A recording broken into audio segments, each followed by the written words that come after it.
Hello students, good morning. Hope you are all doing good at your place. This is Ramesh Sharma and welcome you all in this online class on depreciation class 11. बच्चे पिछले video में हमने depreciation से related कुछ numericals किए थे, simple numericals, जिसमें हमने डिमिनिशिंग बैलेंस मेथड डिस्कस किया था। जैसा कि आपको बताया था कि डिमिनिशिंग बैलेंस मेथड में हमेशा हर साल एवरी ईयर ओपनिंग बैलेंस के ऊपर डेप्रिसिएशन लगता है। क्रमागत ह्रास पद्धति के द्वारा हम उसमें जो है डेप्रिसिएशन लगाते हैं। आज हम एक नया एग्जांपल लेकर आएंगे जिसमें एक पार्ट ऑफ द मशीनरी जो है उसको सेल कर दिया जाता है, तो उसके ऊपर किस तरह से डेप्रिसिएशन चार्ज करेंगे। ये क्वेश्चन हमारे बीके पब्लिकेशन की बुक का क्वेश्चन नंबर 8 है, तो मैं इसको सॉल्व करता हूँ। Depreciation, this is question number आपके पास 8A है। ये trader who closed his books of accounts on 31st December purchased on 1/1/2008 a machine of rupees 50,000.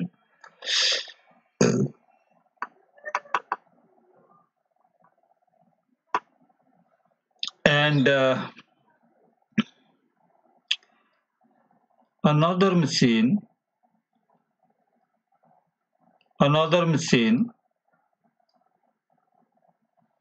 of was purchased by him for rupees 10,000 on 1st July 2009. A part of the machine which was purchased on 1st January 2008, whose original cost was rupees 10,000, sold for rupees 5,000 on 30/6/2010. Prepare machine account from 2008 to 10, charging depreciation at a rate of 10% per annum on diminishing balance method. Okay, so आइए इस questions को करते हैं। Depreciation diminishing balance method से हम करेंगे। सो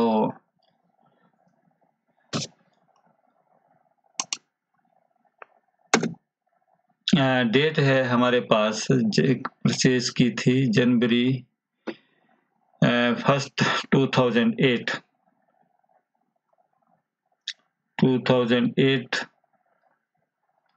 जनवरी 1st to bank account. This is how much? 50,000. And 31st December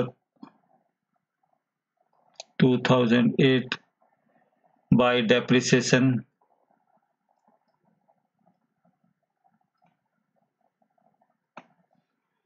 it is depreciation 50,000 के ऊपर 10% 5,000 by balance CD carried on, it is 45,000। आपके पास जो बैलेंस है after charging depreciation for the year 2008 हमारे पास 45,000 की मशीनरी बचती है। This is 50,000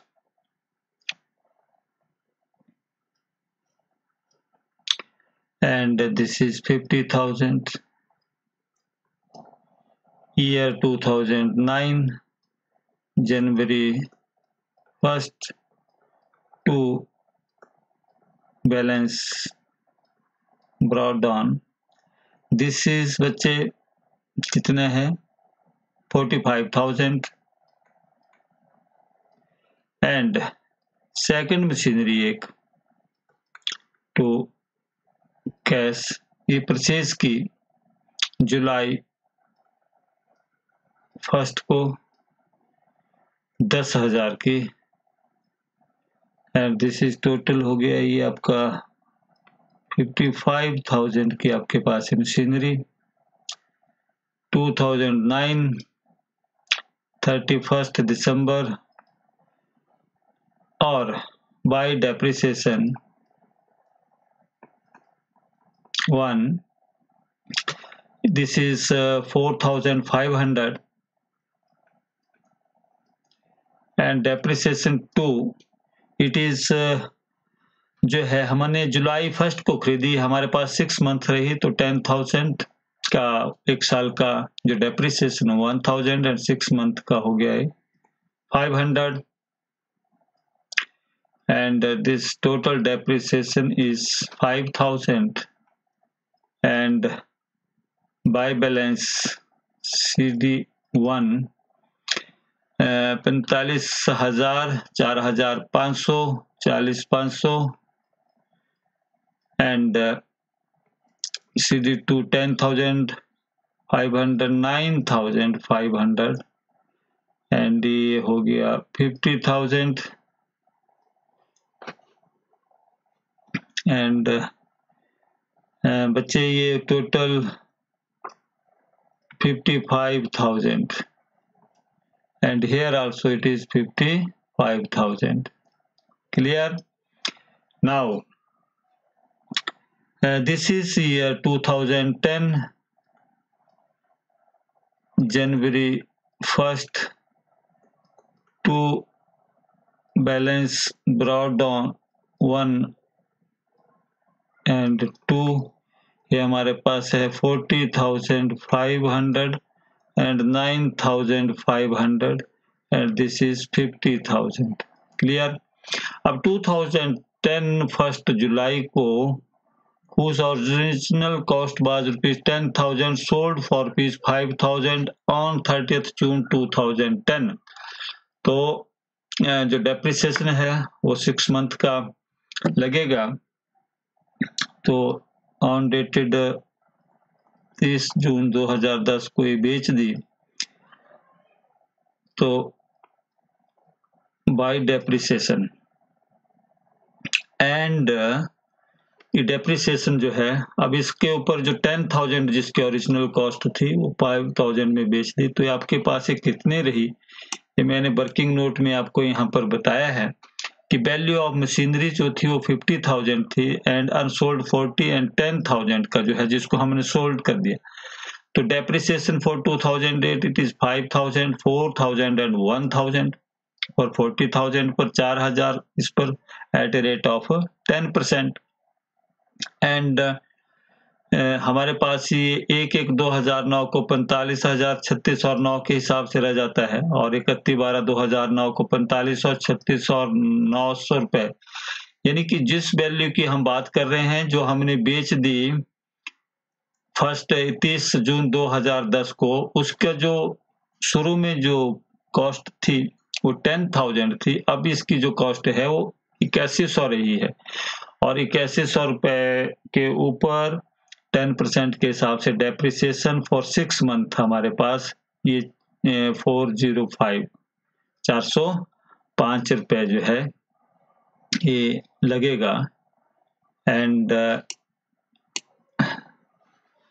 depreciation for this, and ये देखिए 8100 रहा आपके पास है इंटू 10/100 इंटू 6/12, ये 6 1 is 2 10, 12 0 0 और this, and 2 4 is 8 0 2 5 is 10.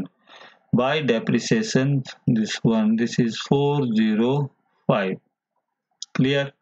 And by cash इसको बेच दिया 5,000 का, अब हमारे पास 5,000 रुपए में बेच दिया, तो by profit and loss account आपके पास है कितने का बचा, by profit and loss account आपके पास ये था 8,100 माइनस 405 माइनस 5,000, तो ये बच गया आपके पास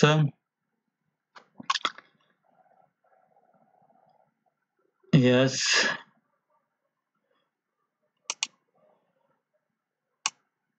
ये बेटा आपके पास बच गया 2,695, 2,695 रुपए का आपके पास ये लॉस हुआ आपको loss on sale,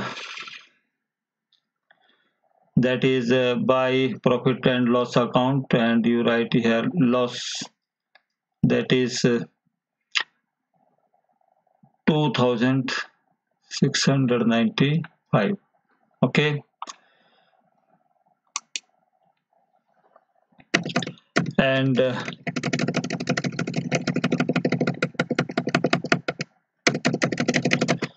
हमारे पास depreciation now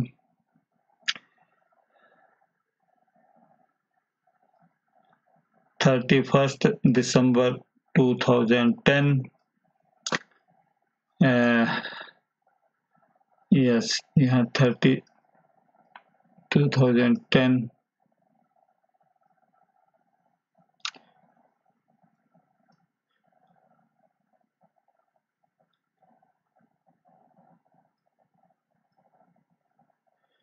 this is 2010 by depreciation 1, जो बच गया एक आपके पास खत्म।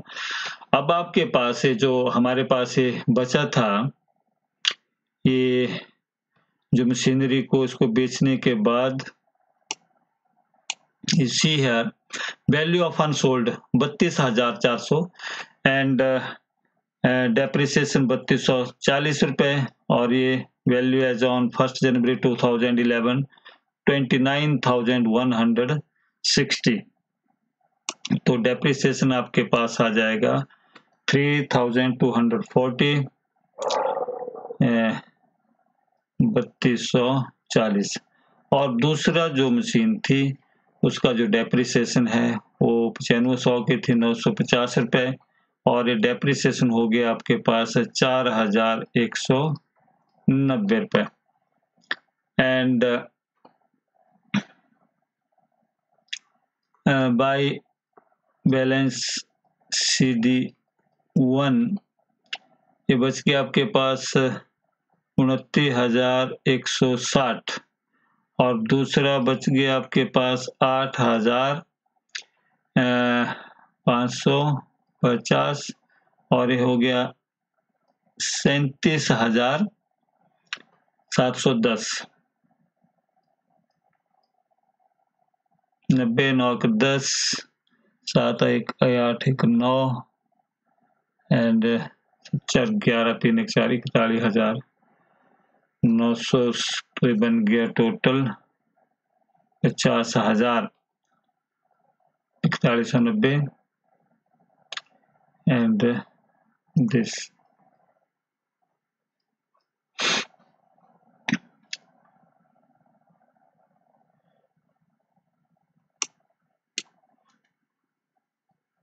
एंड आपके पास 2011 जनवरी 1 टू बैलेंस ब्रॉट डाउन 1 ये बच गया आपके पास 29,160, और दूसरा बच गया 85,150 रुपए, और 37,710 रुपए का आपके पास जनवरी 2011 को मशीनरी बच गई। तो बच्चे इस तरह डेप्रिसिएशन जब आपके पास पार्ट ऑफ द मशीनरी जो है वो सेल किया जाता है, आप कैलकुलेट कर सकते हैं।